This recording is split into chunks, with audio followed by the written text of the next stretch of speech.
Assalamualaikum warahmatullahi wabarakatuh. Nama saya Muhammad Salahuddin Aufa from Eleven Science. Di sini saya akan menjelaskan tentang jaringan epitel. Apakah itu jaringan epitel?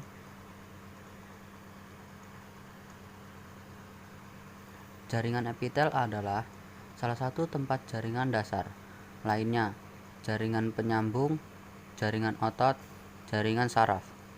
Dahulu, istilah epitel digunakan untuk menyebut selaput jernih yang berada di atas permukaan tonjolan anyaman penyambung di merah bibir. Epitel, epi, di atas, tele, bibir. Istilah ini kini digunakan untuk semua jaringan yang melapisi sesuatu struktur dan saluran. Mengenal jaringan epitel.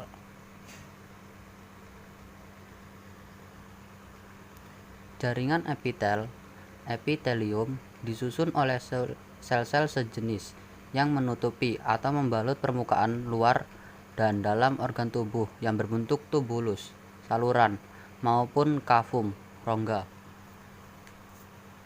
Sel-sel epitel juga diketahui dapat berproliferasi, menumbuhkan folikel kelenjar, seperti folikel rambut. Epitel permukaan organ tubuh terdiri atas kumpulan atau deretan sel-sel yang sangat rapat susunannya, sehingga membentuk suatu lembaran atau lapisan yang substansi interselulernya sangat sedikit dan tipis, atau tidak punya dan cairannya sangat sedikit. Epitelium berasal dari kata epi yang berarti di atas dan tele yang berarti puting, nipple. Istilah tersebut pertama kali digunakan pada suatu lapisan permukaan bibir yang tembus cahaya. Di bawah lapisan tersebut terdapat puting-puting papillae, jaringan pengikat yang banyak mengandung kapiler darah. Jaringan epitel tidak berdiri terlepas, tetapi melekat erat pada jaringan di bawah deretan sel. Jaringan ini dinamakan membrana basalis. Membrana basalis ini merupakan tempat sel epitel melekat.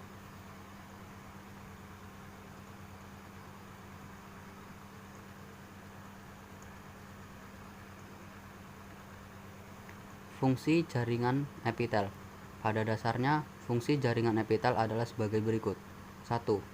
Fungsi yang pertama yaitu sebagai pelindung atau proteksi jaringan yang berada di sebelah dalamnya. Yang kedua, fungsi jaringan epitel sel kelenjar yaitu cairan yang menghasilkan getah. Kelenjar merupakan lekukan dari jaringan epitel di mana pada dindingnya terdapat sel kelenjar. Sel kelenjar adalah sel yang mengambil bahan baku dari darah lalu dibuat menjadi sesuatu. Kelenjar ekskresi bila zat yang dikeluarkan untuk dibuang, contohnya urin. Kelenjar sekresi jika zat yang dikeluarkannya untuk digunakan kembali, contoh-contohnya enzim-enzim. Kelenjar endokrin bila zat yang dikeluarkan, hormon, langsung ke dalam darah. Yang ketiga, fungsi jaringan epitel sebagai penerima rangsang atau reseptor disebut epitel sensori atau neuropitelium. Epitel sensori kebanyakan berada di alat indera. Fungsi lainnya sebagai pintu gerbang atau lalu lintas zat. Berfungsi melakukan penyerapan zat ke dalam tubuh dan mengeluarkannya dari dalam tubuh. Contohnya pada alveolus paru-paru, jonjot usus, dan nefron ginjal.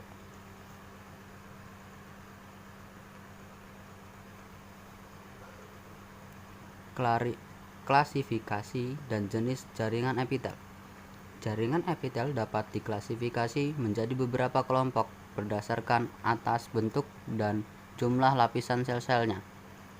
Untuk penamaan epitel, banyak lapis umumnya berdasarkan bentuk sel permukaannya tanpa memperhatikan bentuk sel yang ada pada lapisan di bawahnya. Dari uraian ini, maka jaringan epitel dapat dibedakan menjadi dua kelompok, yakni 1. Epitel pelapis. epitelium superficial yang bersifat membran atau membran lapisan. 2. Epitel kelenjar, yaitu epitelium glandulare.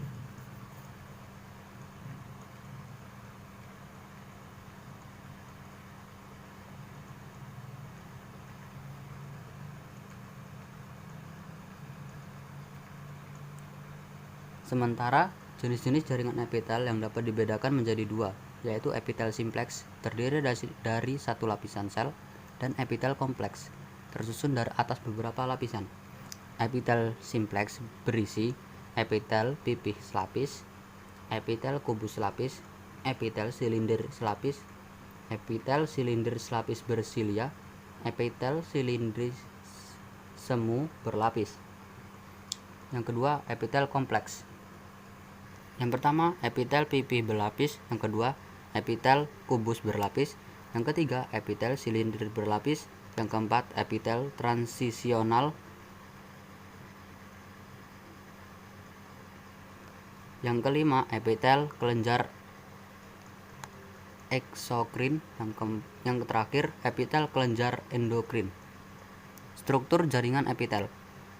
Berdasarkan strukturnya, jaringan epitel dibedakan menjadi 3 macam, yaitu epitel pipih, epitel batang atau silinder, dan epitel kubus. Kita bisa membedakan ketiga jaringan epitel tersebut berdasarkan ciri-cirinya. Epitel pipih memiliki ciri, yakni selnya berbentuk pipih dengan nukleus bulat di tengah. Epitel batang, silinder, tersusun oleh sel berbentuk seperti batang dengan nukleus bulat di dasar sel. Sedangkan epitel kubus memiliki sel berbentuk kubus dengan nukleus bulat besar di tengahnya. Sekian dari saya. Wassalamualaikum warahmatullahi wabarakatuh. And thank you.